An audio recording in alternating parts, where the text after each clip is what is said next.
Hello YouTube. We have got the beta iManifold iConnect, and then we just got a new housing with the proper branding for iManifold iConnect. There's a couple of improvements from the beta version to the production version. One being they've got these little rubber feet on either side of the magnets to give it some skid resistance. And another item that you will see with the production line is the belt clip. It's a nylon strap with a steel or metal belt clip.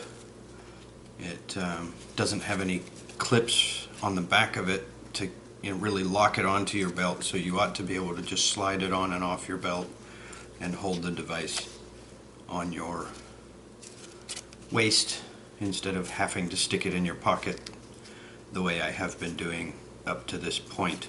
I haven't used what came with it, which is the hook, because the way I'm using the iConnect, the hook doesn't really serve a great purpose, and trying to stick this hook behind my belt really didn't give me a feeling of security, so I just dropped it into the cargo pocket of my work pants and toted it around that way. But we're going to go ahead and take the device apart. We've already pulled the 4 screws on the back of each device, covering the battery door. So once you've got the 4 screws out, you can just take the door off and uncover the battery compartment. We'll go ahead and pull the batteries before we do any more disassembly of the beta version of the iConnect.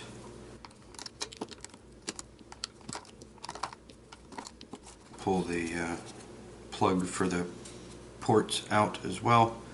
Little styrofoam block with knockout holes in it to be able to plug your probes in.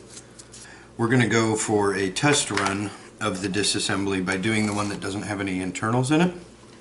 There are 4 screws on the bottom of the battery compartment, and Jim Bergman showed the RAM or software update video. He showed how to get to the SD card that had the software in it, and by doing that you pull one of the battery doors out. So we've got a little bit of an idea of how to do that already based on that video. These screws are pretty small, so you'll want to be careful so as not to lose them.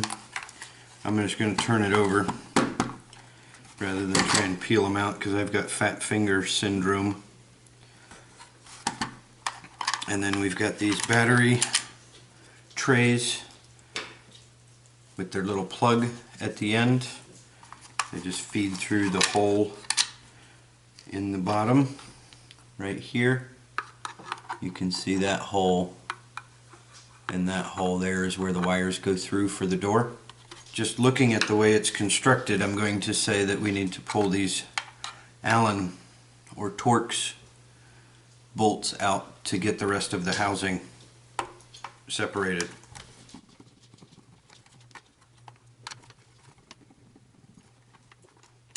That's not too difficult.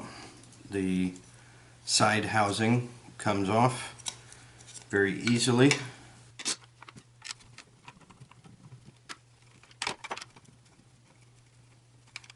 The other side came out pretty simply, and the retainer plate appears to have fallen in.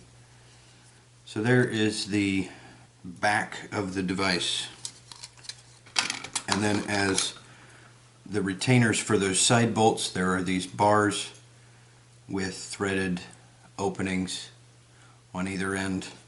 These bars go into a little slot on either side of the housing.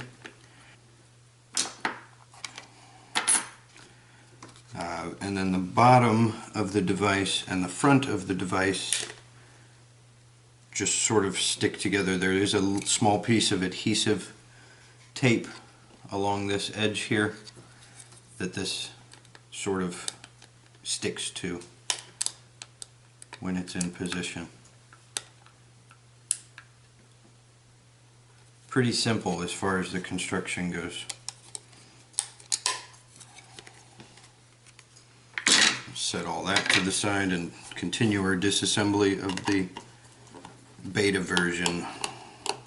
We'll get the screws out of the battery compartment, and then the battery compartments peel up.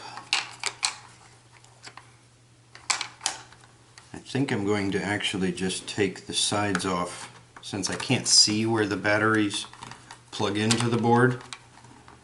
I'm going to take the sides off and try to uncover that, and probably just replace the front and the bottom without pulling the circuit board out of the housing that it's in.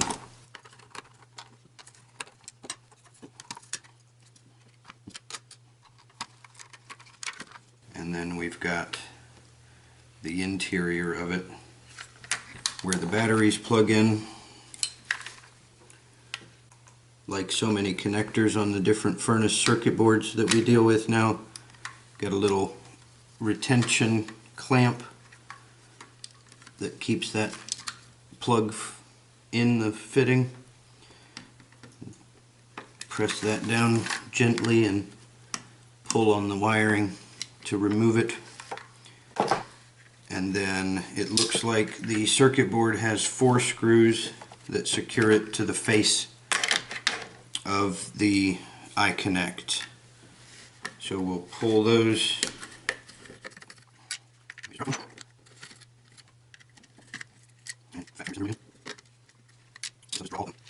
Turn it over and drop the circuit board out.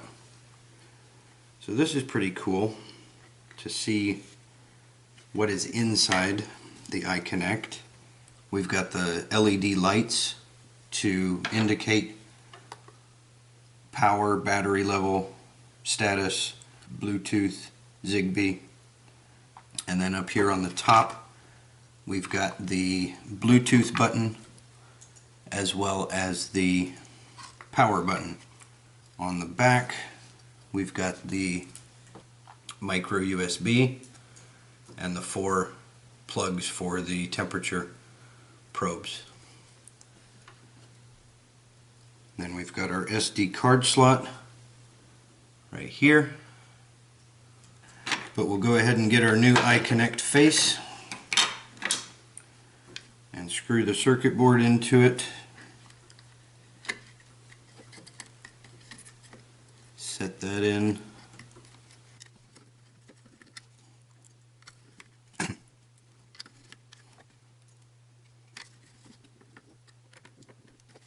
Making these screws snug but not wanting to over tighten so as not to damage the circuit board.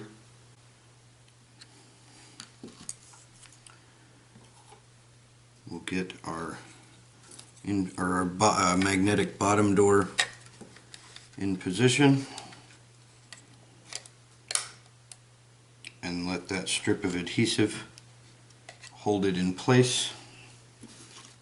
Drop in our mounting bars.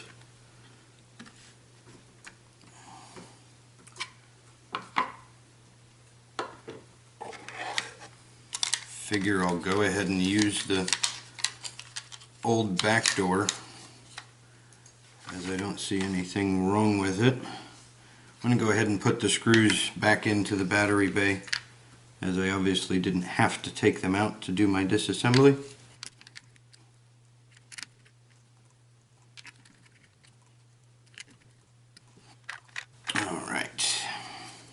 And as a side note here, one of the coolest small features that the iManifold and the iConnect have incorporated into their design is the fact that the system can run off of only 3 batteries. You don't need all 6 batteries to make it work. And what that leaves you the ease of use is that if you're running low on battery power, you don't have to completely power down the device to change half of the batteries. Once again, we're going snug but not trying to break it.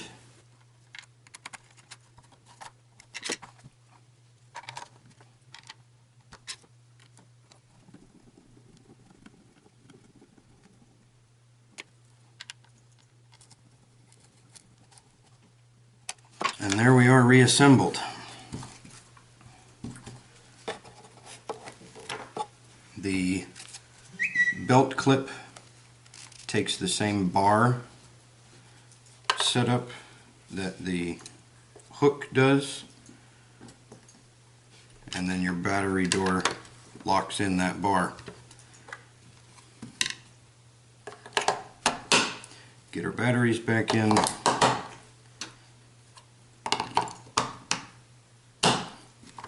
And we will test it on just one set of batteries before we cover it up.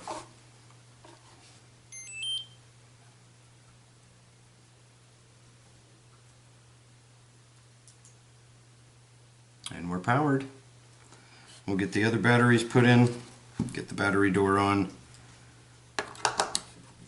and then check connection to our tablet.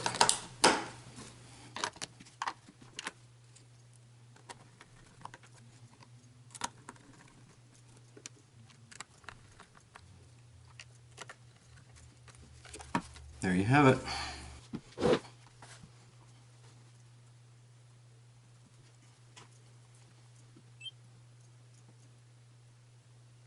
We are connected. Looks like a successful casing replacement for the iConnect. Thanks for watching. Like, subscribe, comment, and share. And we'll see you on the next video.